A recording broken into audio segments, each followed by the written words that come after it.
Athletes compete on open fields. Countless people watch. There are always competitors, so they can make mistakes while playing. In some cases, there are minor mistakes are fatal ones. With this one mistake, they can lose the game. What happens in the mind when athletes make mistakes? How should they solve it? Let's sort this out. I have 2 athlete children. One works out in the water. When playing, the game is usually over in 30 seconds. The player starts with a blink of an eye in the water and ends with 2 breaths. So I'm not sure if this player made a mistake.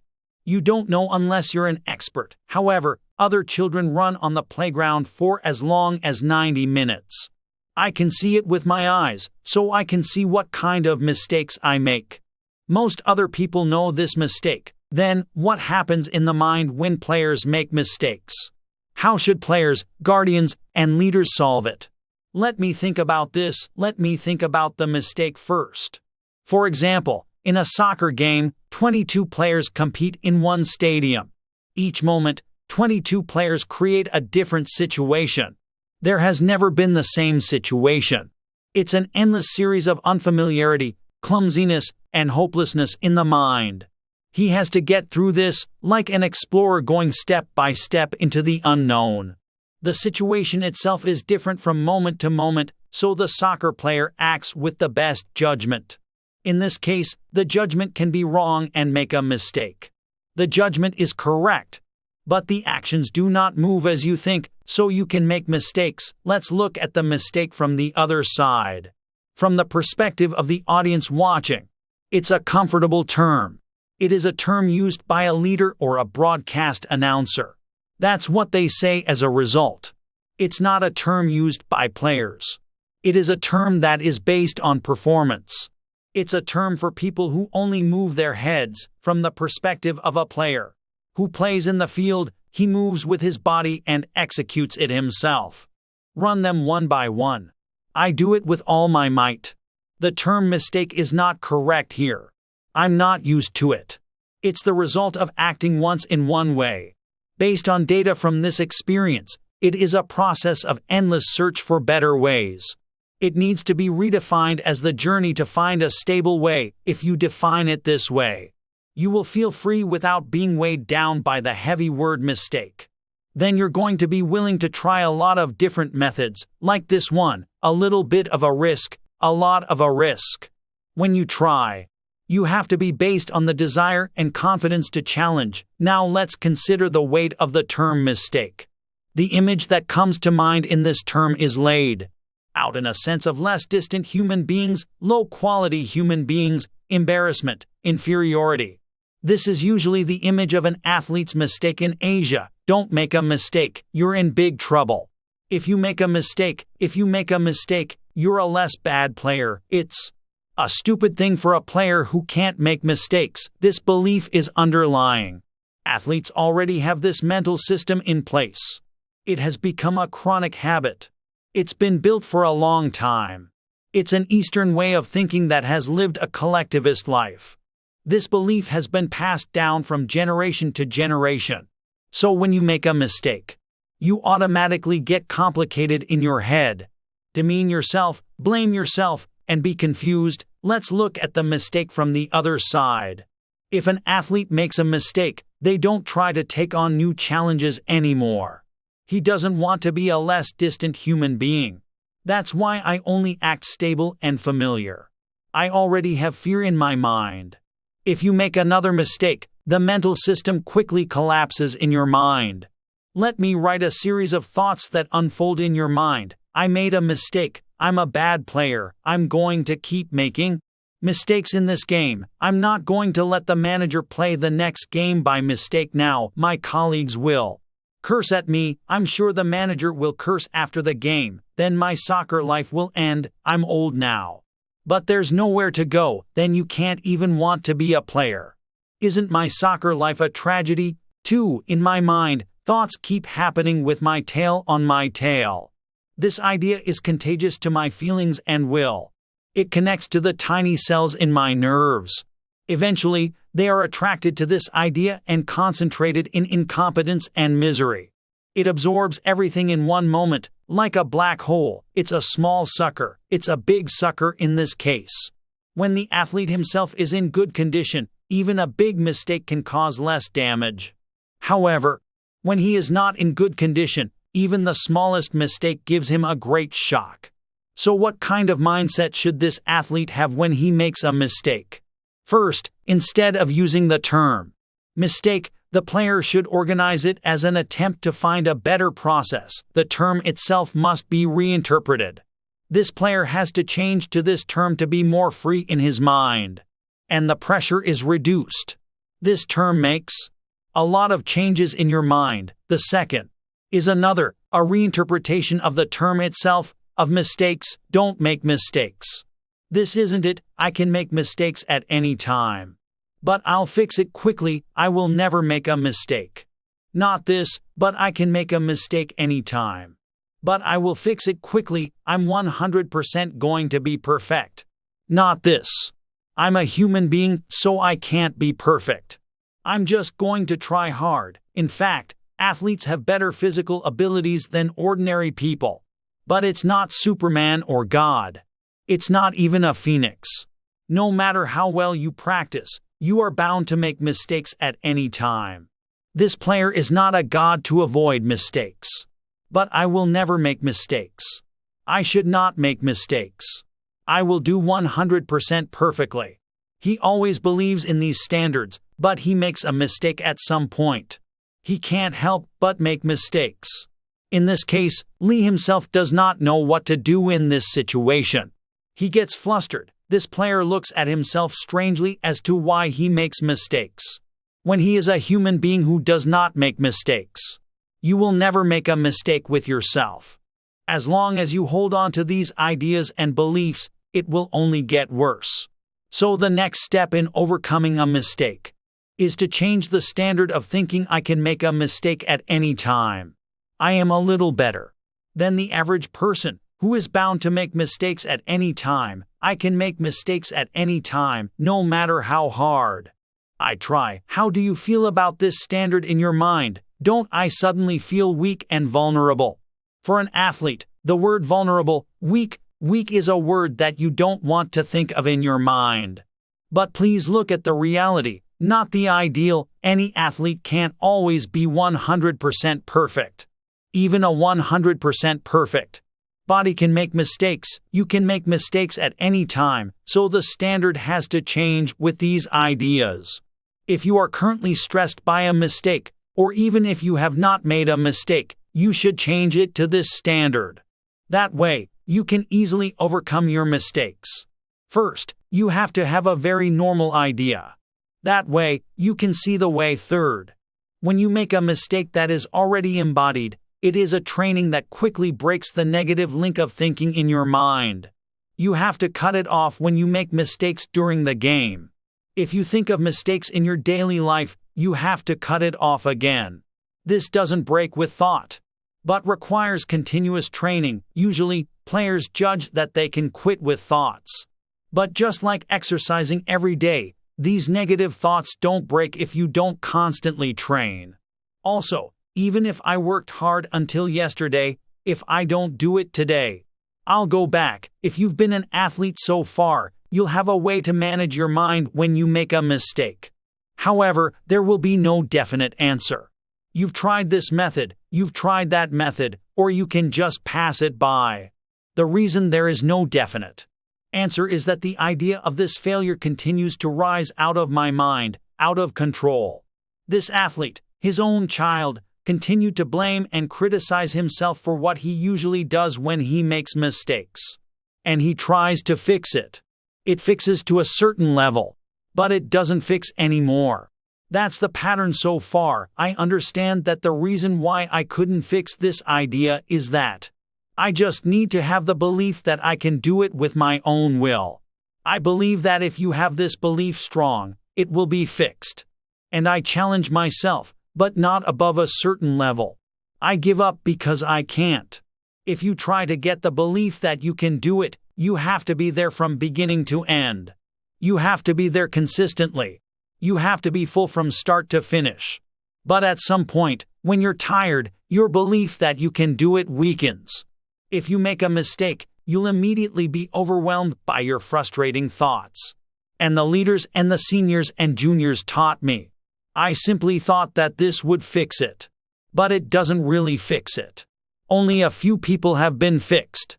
They were fixed only for a certain period of time.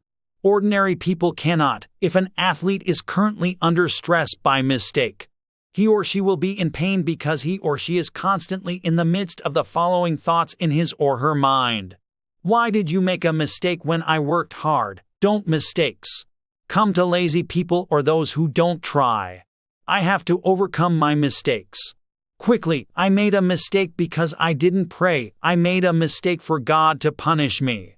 I'll get out of the mistake quickly with an active idea. Even in this case, the stress caused by the mistake has already come to you, but you are not thinking about it normally. Mistakes should come to others, but why come to me? Think like this and treat yourself as someone who is less distant. Or spend time with anxiety, frustration, and anxiety while making a mistake and trying to get out of it quickly. Now, how do you go through a course of therapy for an athlete who is already accidentally stressed? Think about this. If a certain athlete is accidentally under stress, if this period is long, it will already be full of negative thoughts. In addition, the emotions will be overwhelmed with depression and anxiety.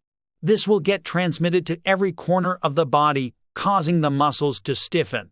If you exercise in this situation, it will be stiff and sizzling like an ungreased machine. So if you've been experiencing the fear of mistakes for a long time, you can't solve them on your own level. It takes a long time to solve them. For athletes, the duration of their careers is extremely short. In this case, I recommend you to consult a professional. Sports psychology consultation. Alternatively, clinical psychological counseling is also recommended. Psychological counseling does not immediately address the fear and anxiety caused by mistakes. This also takes a long time. However, it is effective for professional treatment. Clinical psychology counseling requires a lot of time. You should also go to places where there are professional counseling institutions. You should visit them once a week. Not once, but with constant counseling, thoughts and emotions are gradually healed. It can be frustrating for athletes. It also costs a lot. If you live in the US, you can conveniently get treatment through psychological counseling. But it is practically difficult in Korea or other countries. This is because there are not many counseling institutions. You majored in clinical psychology counseling. You can do it yourself. But from now on, I'll suggest a way to treat yourself. I recommend you treat yourself in a simple way. First of all, the natural thought that comes to mind when an athlete is in fear of a mistake is a mistake. I can't do well in my career. This is a negative thought. These thoughts continue to arise regardless of my will. They are created in my mind. They are constantly occurring. They don't shrink. They don't just think about it, they are living like creatures. They are wriggling and eating away at an athlete's mind. They don't even rest. They already exist in the mind. They don't disappear on their own. They are produced until the end of their careers. So they don't disappear with the athlete's small will. Even if they are a little suppressed, they come back as a powerful force after a while. It has form. Even if I was a famous player or a legendary player, I can eat them quickly. Until the end of my athletic career, I continue to be strong in my mind. This existence does not come from outside. It is already produced within me. Therefore, the anxiety and fear of misbehavior that is eating away at athletes is not lost because it is constantly produced in the mind. Let's look at a series of thoughts on this mistake from a different perspective. Let's see this idea as a being. This being is a spiritual being. It brings fear to athletes through mistakes. The fear of mistakes constantly undermines and makes them miserable. At the same time, they are overcome with depression and anxiety. Eventually, it leads them to become incompetent humans. Eventually, it makes them stop working out or not work hard. Let's trace this existence further. This being is alive in my mind. and it takes over from the moment. It's born with it.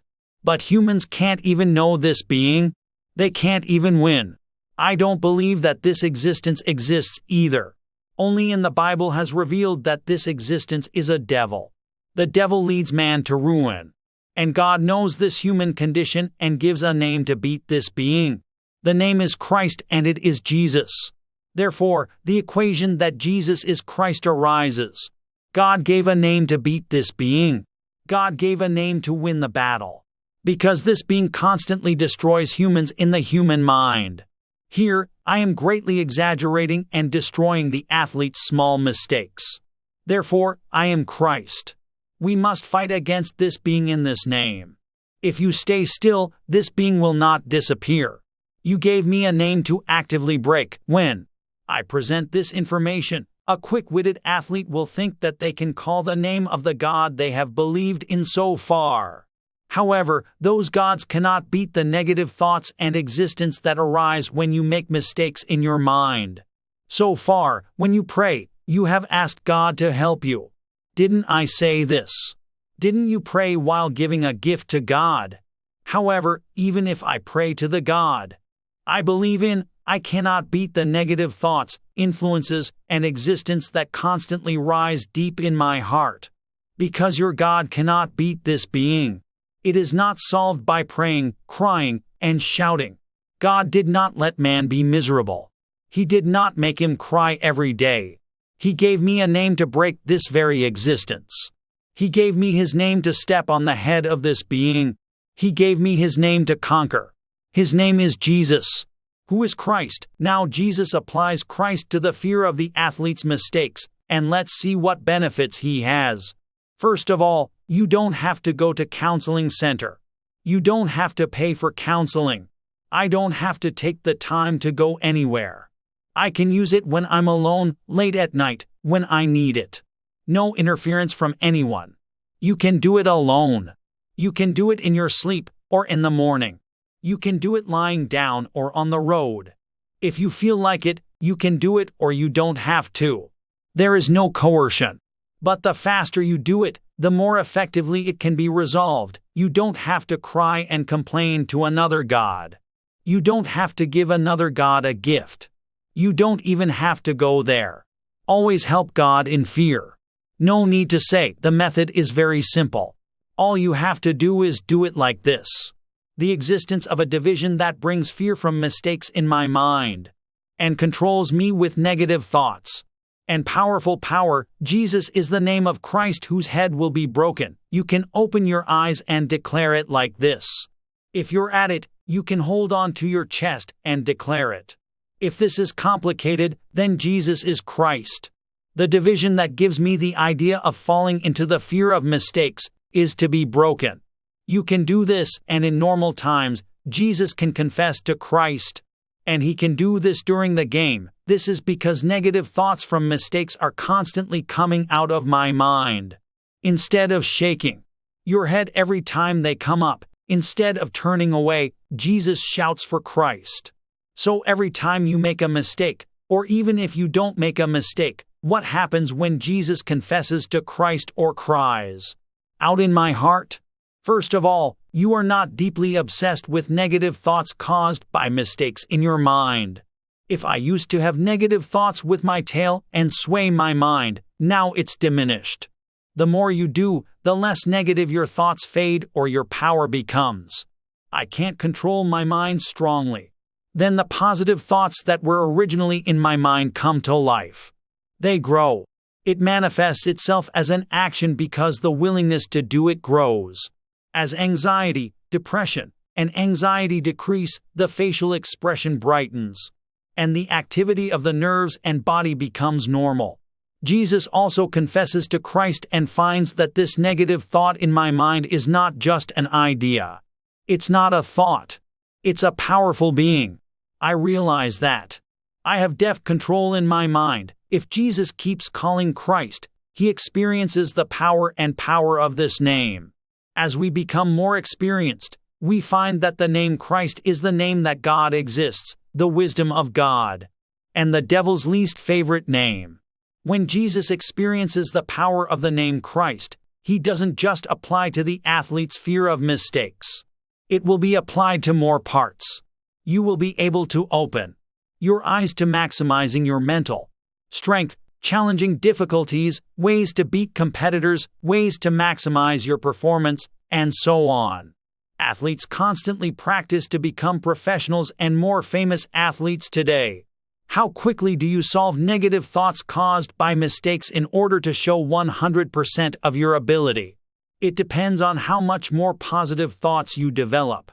How deeply does Jesus confess or call Christ to all of this? It depends on this. Looking at this article, what is the thought of the person who did not disclose here? Why do negative thoughts arise? Please refer to this in another video of the Church in Me. I want to contribute to this world by demonstrating more than 200% of God's talents. Jesus is Christ.